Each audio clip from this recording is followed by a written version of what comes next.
France Bleu Lorraine Midi. L'invité de France Bleu Lorraine Midi est donc colporteur de rêves. Stéphane Knebuller, bonjour. Bonjour Frédéric et bonjour à tous les auditeurs et les auditrices de France Bleu. C'est sans mentir le titre de votre métier, le nom de votre métier qui nous a interpellés. Colporteur de rêves, c'est ce que vous avez à remplir lorsqu'on vous demande votre métier, c'est vraiment ça?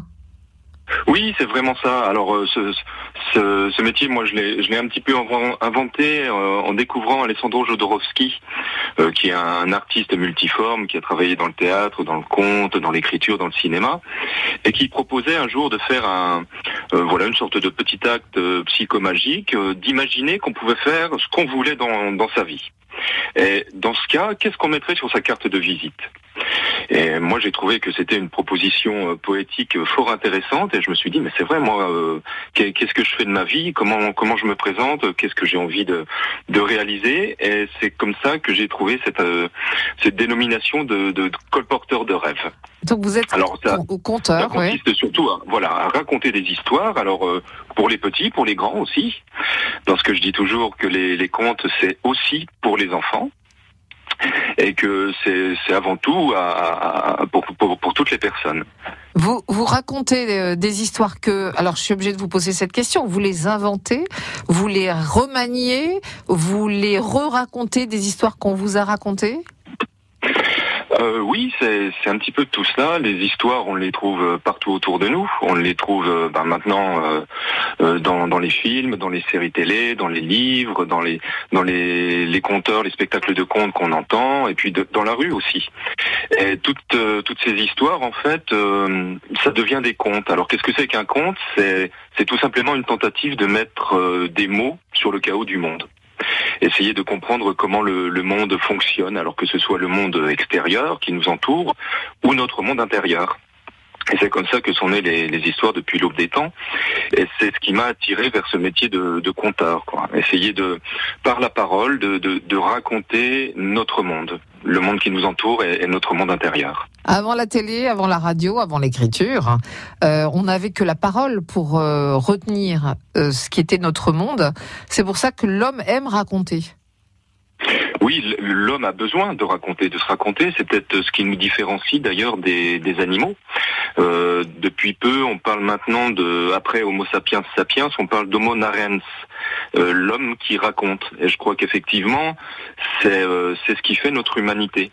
Essayer de se raconter.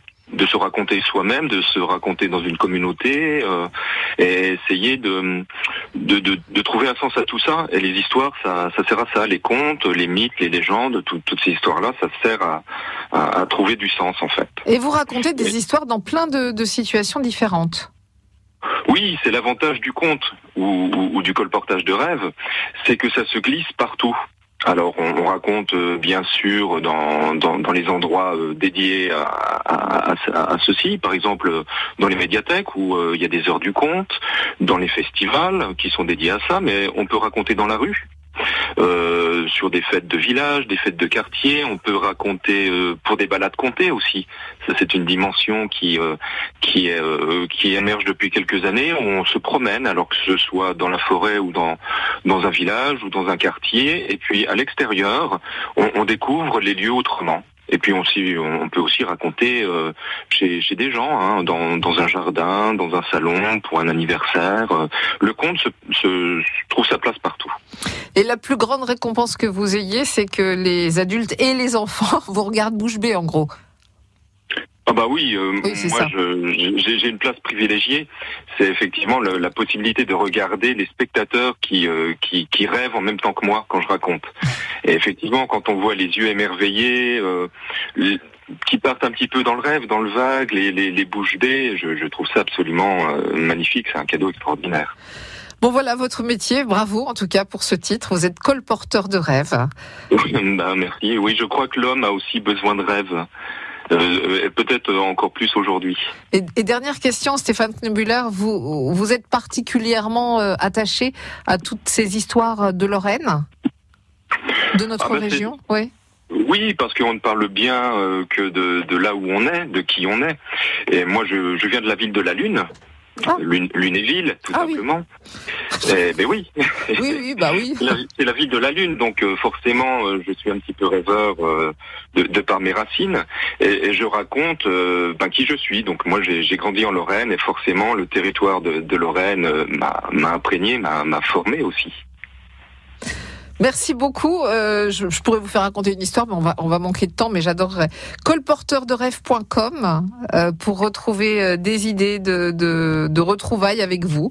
Pourquoi ne pas vous inviter sur un spectacle de contes ou lors d'une veillée. Merci beaucoup, Stéphane Knebüller. Peut-être un de ces jours pour une histoire racontée à l'antenne, ce serait bien, non? Avec grand plaisir.